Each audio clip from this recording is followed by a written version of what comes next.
This Teraflex 1.5-inch Sport ST1 suspension lift kit with Falcon 2.1 shocks is for anyone with a two-door 2018 and up JL that's looking to be able to run a 33-inch tire on your Jeep and have plenty of clearance for it.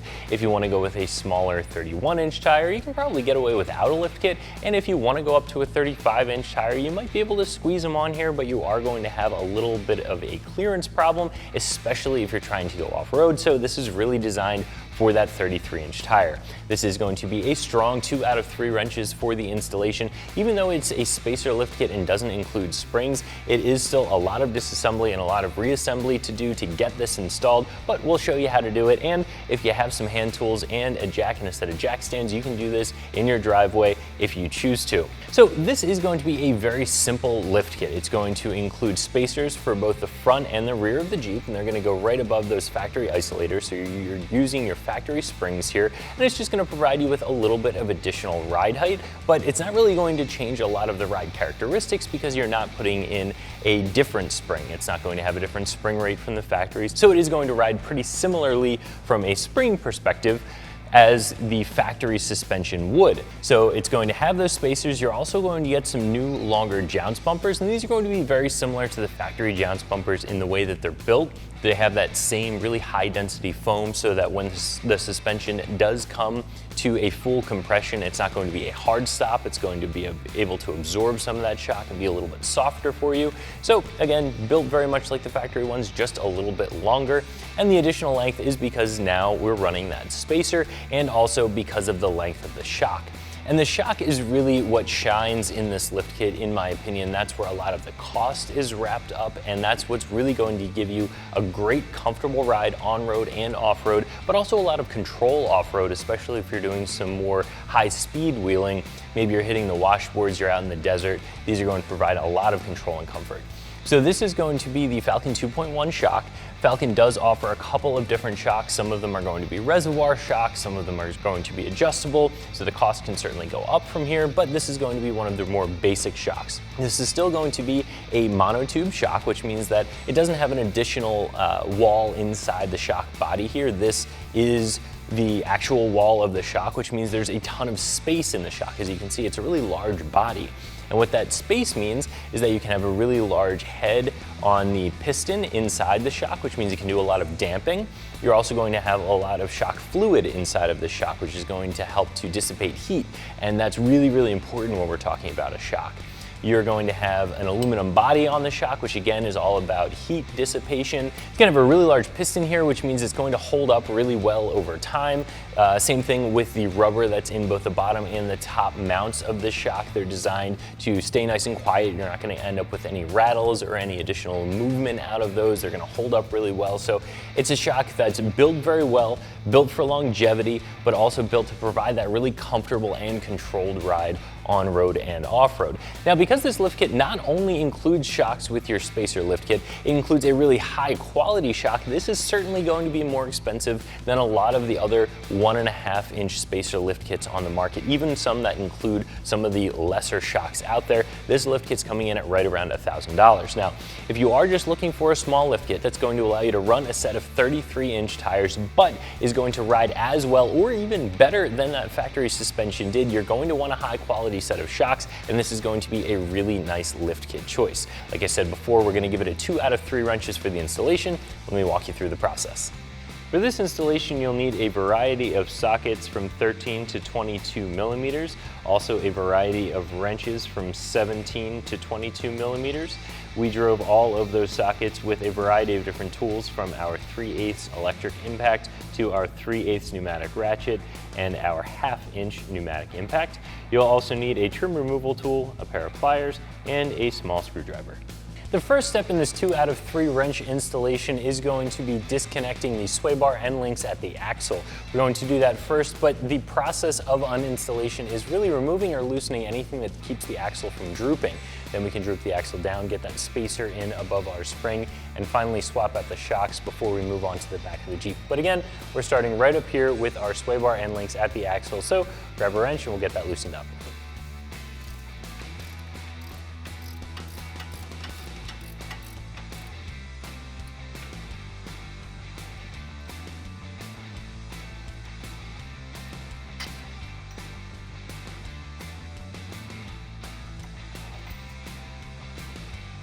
Now we'll remove the sway bar end link on the axle side, on the driver's side as well.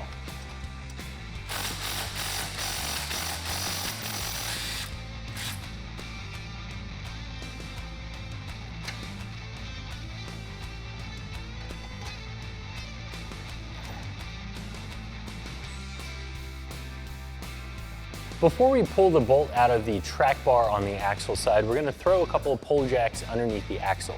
Like I said, everything we're removing and loosening right now is to allow us to droop the axle down, so we're taking away all of the limiting factors for droop, and we need something else to hold our axle up. Of course, if you're doing this in your driveway on a set of jack stands, you can just slide a floor jack underneath the axle to hold the weight. Being that we're on a lift, we're going to be using these pull jacks.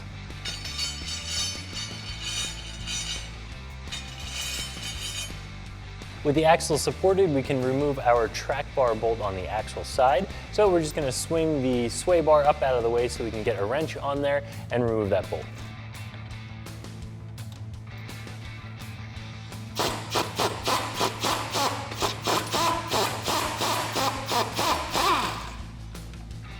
The next step we're going to take is removing our lower shock bolts off the axle. Now, of course, this lift kit does include a new set of shocks, so eventually we'll have to get to those top shock bolts as well, but we're just going to start with the bottom. Again, doing everything we need to do to lower that axle down and get our spacers in. We'll worry about the shocks next.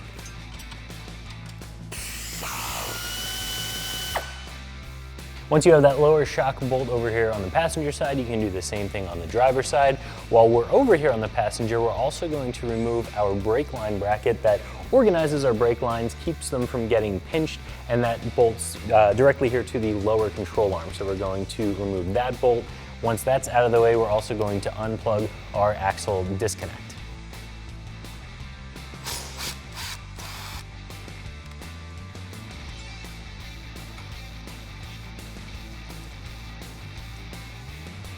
This is the axle disconnect I was referring to. We're going to be removing this by first pulling this plastic safety clip out on the top here, and then we can unplug it.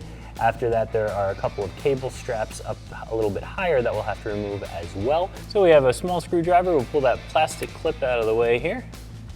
And that'll let us pinch and pull. And then we can get a trim removal tool in there to get our small plastic clips out of the way and free up this wire completely.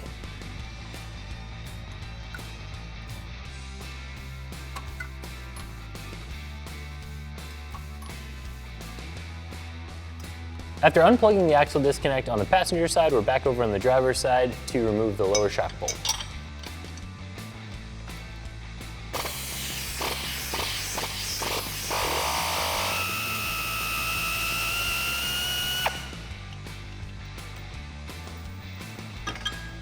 Now we can remove the brake line bracket on the lower control arm.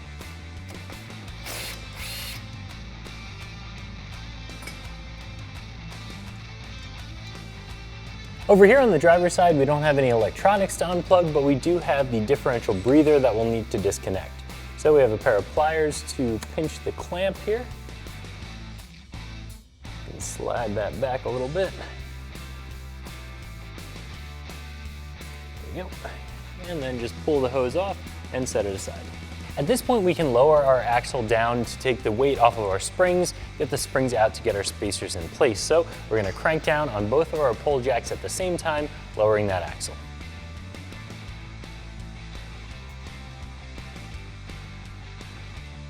With the axle lowered down and no weight on the spring, we can get the spring out of the way, then pull the jounce bumper to start putting some new parts in.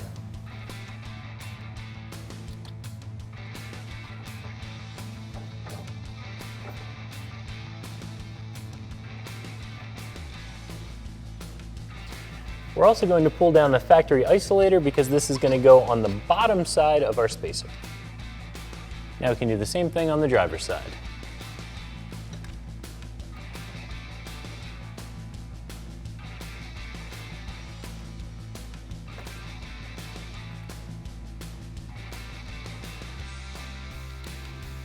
Now we're going to install our spacer with our factory isolator and then our jounce bumper. And as you can see, the factory isolator has a couple of pins on it that index the location, so you can really only rotate this one way and have it sit in there properly.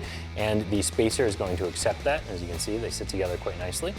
The spacer also has a couple of indexing pins in the top of it where it will sit into the top of the spring perch. So again, everything is going to only go in one way, and that makes this installation really, really easy. There's no guessing at all. So we'll get these slid over the jounce tube and get the jounce bumper installed.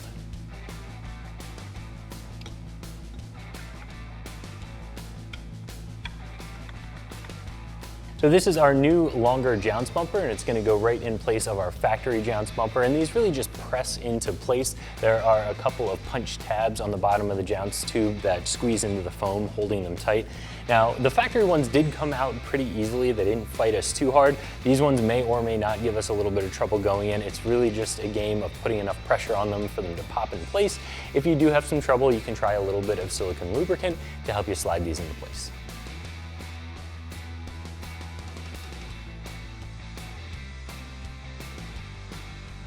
Now that we have the jounce bumper in place, it's just a matter of replacing the factory spring, and just like the spacer in the factory isolator, these are really only going to install one way. So once we get it in place, we're going to rotate it until the pigtails of the spring top and bottom click into place.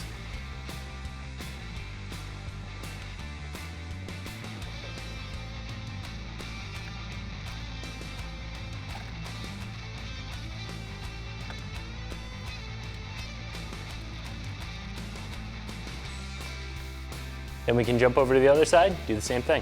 So like I said, these are going to have a couple of pins here and some detents in your spacers, so these will only slide together one way and index in so you can't put them the wrong way. And you're also going to have a couple of pins on top of your spacer that are going to go right into the top of your spring perch. So we'll get our spacer and factory isolator slid over the jounce tube and rotate it until it clicks in place. There we go. Next, we'll get our new longer jounce bumper in place. Again, it's just a matter of pushing, twisting, whatever needs to get done for it to click in, and they do go in pretty easy. Now we'll reinstall our factory spring.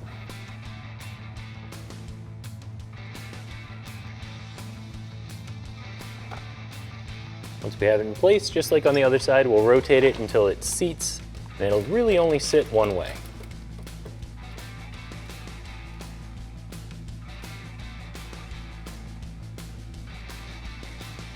Now that we have the springs all squared away, we're going to remove the top shock bolts, get those factory shocks out of the way, and get our new Falcon longer shocks installed.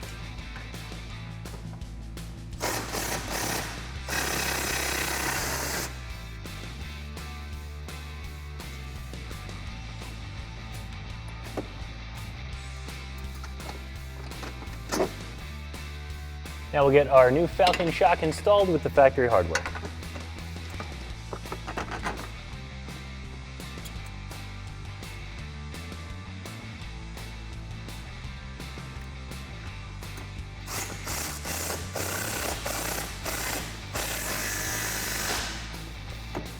Now we can come over to the driver's side and do the same thing.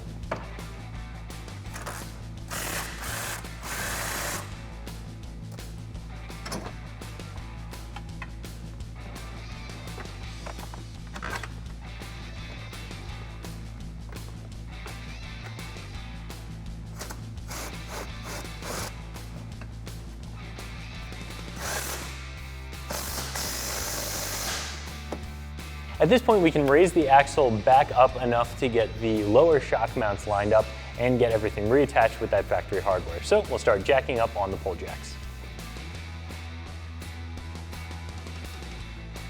Now that the axle is lifted high enough for the shock mount on the axle and the bottom of the shock to be lined up, we'll put that factory bolt back in there and get it tightened down.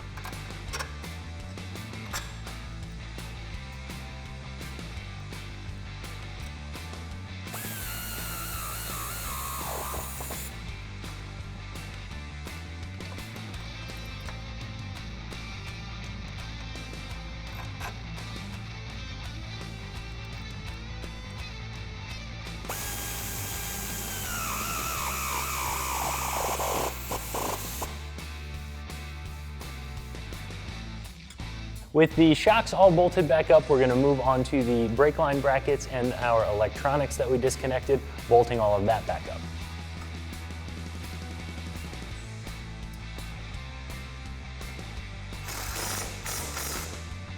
With the brake line reconnected, we will plug back in our axle disconnect. making sure that we press our plastic safety tab there so it doesn't wriggle loose. And we can also reconnect the wire ties that we disconnected.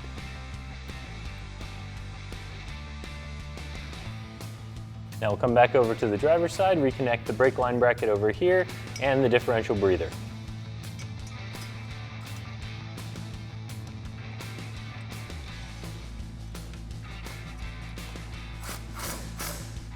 We just slide the differential vent back over the nipple on the differential and use our pliers to get the clamp reconnected.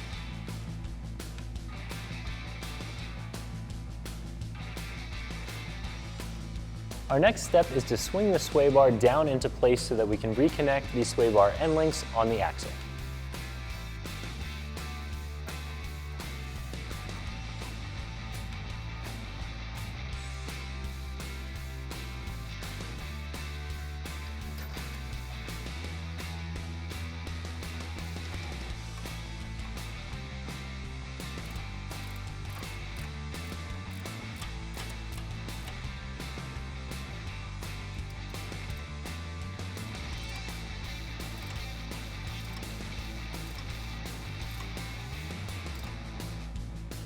Now we'll do the same thing over here on the driver's side, reconnecting the sway bar end link.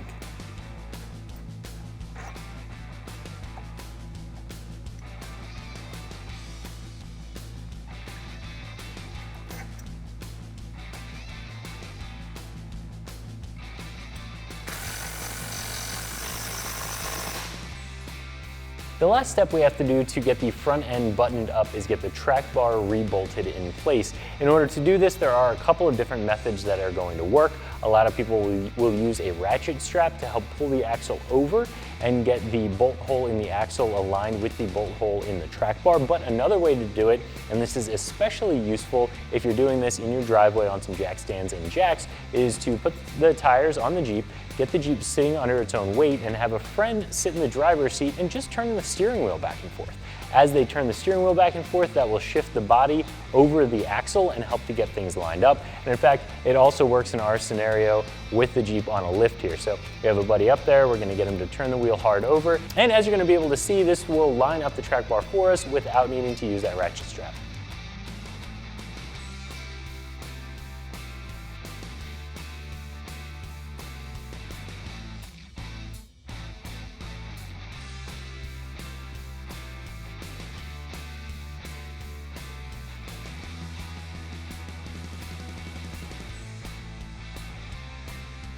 Now that we have that track bar bolt started by hand, we'll go ahead and torque it down, and you want to make sure you get this good and tight.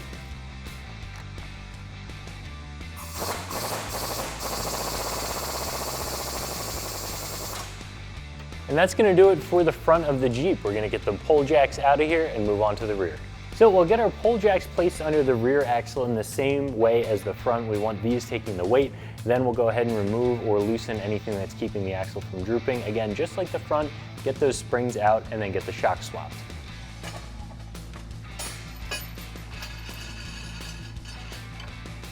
So now that the axle is supported, we'll first remove our sway bar end link at the axle.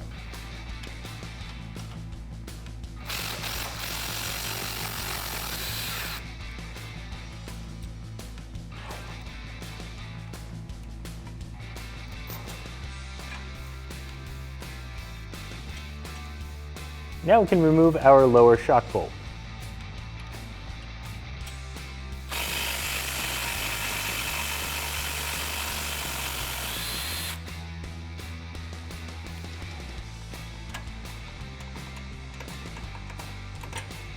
Next, we'll remove the bolt out of the brake line bracket.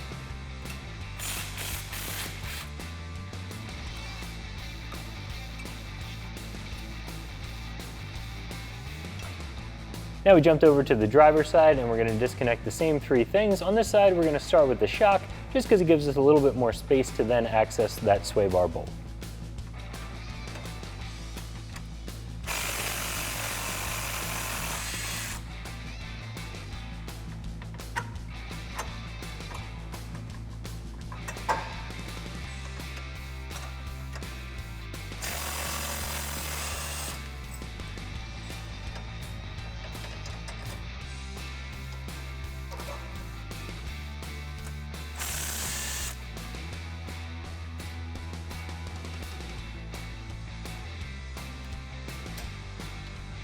With all of the other components disconnected, we're going to remove our track bar bolt on the back.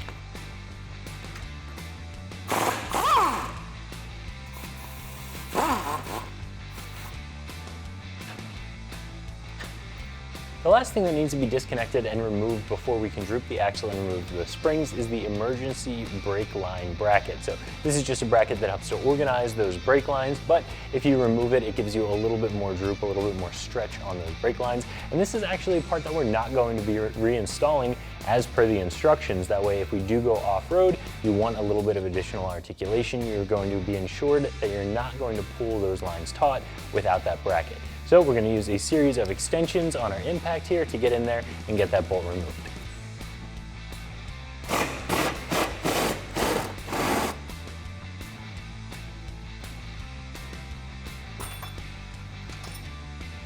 At this point, we're ready to lower down that axle so we can pull out the springs and get the spacers installed.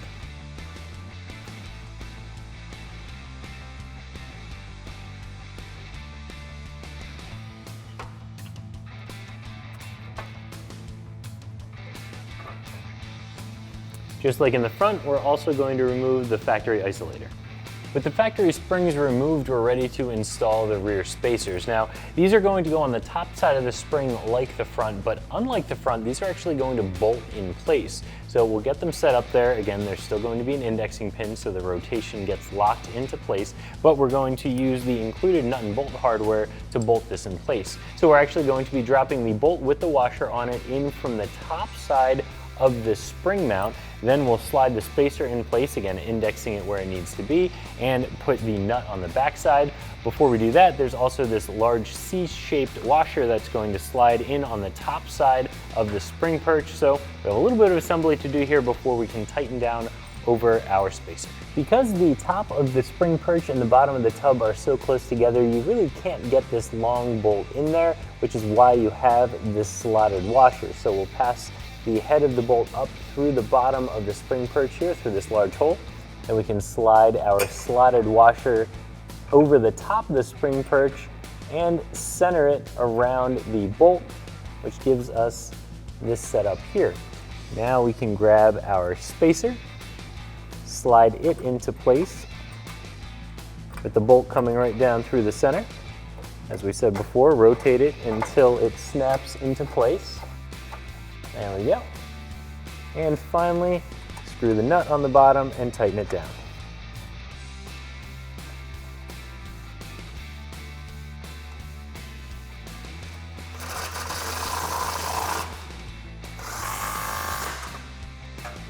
Now we can put our spring back in place with the factory isolator over top of the spacer. As you can see, that has a small nub on it right here, which is going to index into this hole. Again, so it's going to set your rotation so it can only be installed one way.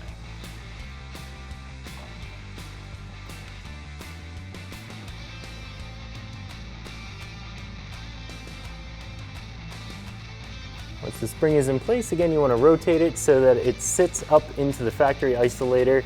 The tail of the spring will sit right in the little pocket of the isolator, and that's exactly where you want it. Just tighten up our pull jack a little bit just to hold it so the spring has a little bit of tension on it and it's not going to move on us. With the spring in place, you can rotate it so that the tail of the spring sits in the pocket of the factory isolator exactly where it should, just like up front. And then we'll put a couple of turns on our pull jack here just to hold a little bit of tension on it so that spring doesn't want to move around while we're doing the rest of the work in the back. So we have that spring all set in its position. The next thing we're going to do is replace the factory jounce bumper before moving over to the passenger side. Just like up front, once you've pulled the factory jounce bumper out of the way, you can push the new one in place. So we're just repeating the same process on the passenger side. Get our bolt in there with the washer and get our spacer bolted up.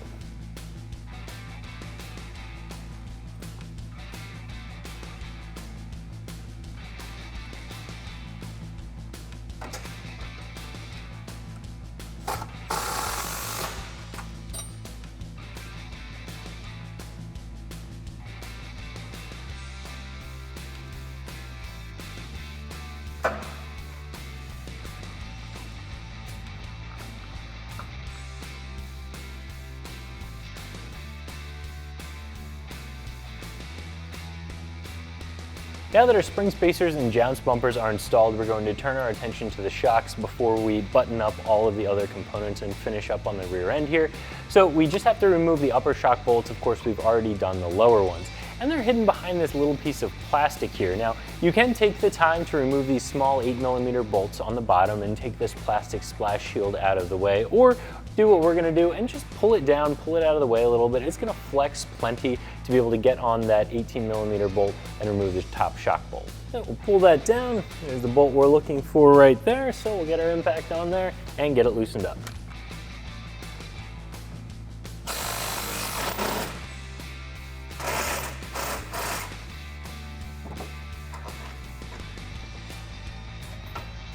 While we're over here on this side, we're going to reinstall our new Falcon shock using the factory hardware.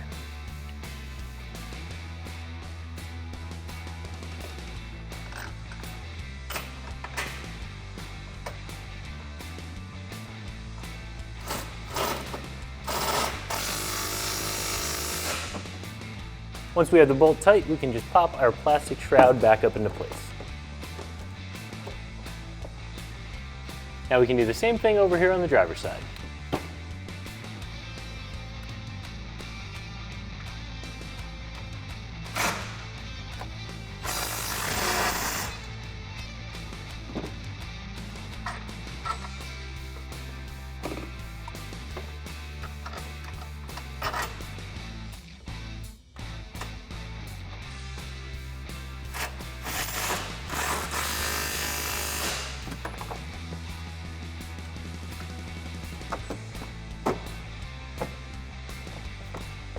Before we bolt up our bottom shock bolts, just because this is a big body shock, we're going to bolt up our sway bar end links to the axle. Again, it's just going to give us a little better access to the bolts here. So we stored our factory hardware right in the end link itself so we wouldn't misplace any of it. Loosen that up. We'll have to just pull the sway bar down into place. Get our bolt back through. Put the nut on it and we'll tighten everything down.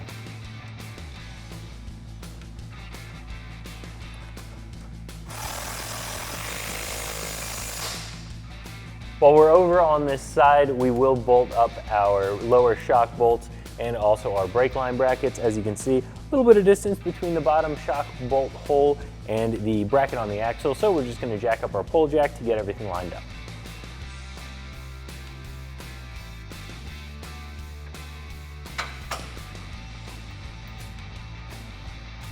And once that's started, we can tighten that down as well.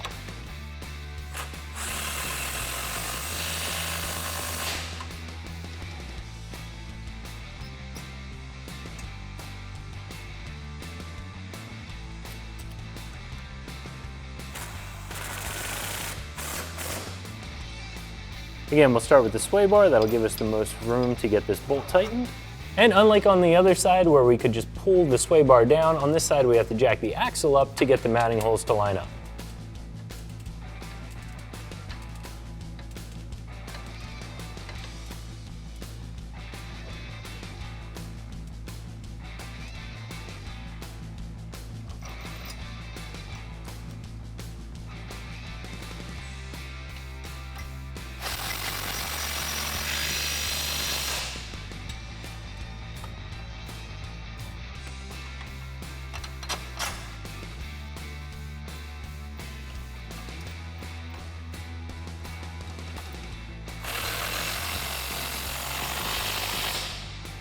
Now, just like on the other side, once the shock is secure, you can re-bolt down your brake line bracket.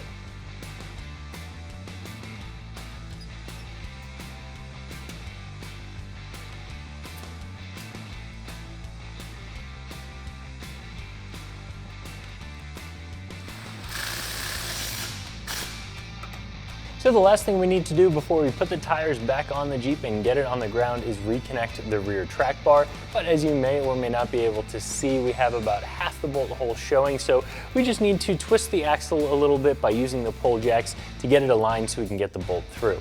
So what I think we need to do here is just lower down the passenger side a little bit, and that'll help to align it.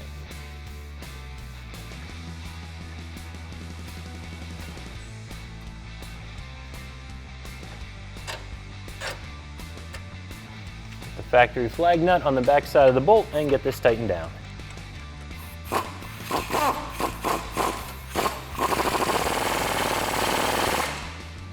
With the track bar all tightened down, all we have to do is put the tires back on the Jeep and we're done with this installation. So if you are looking for a small lift kit that includes a really high quality shock that's going to give you a comfortable ride on road and a lot of control off, this is going to be a great option for you from Teraflex, and you can find it right here at ExtremeTerrain.com.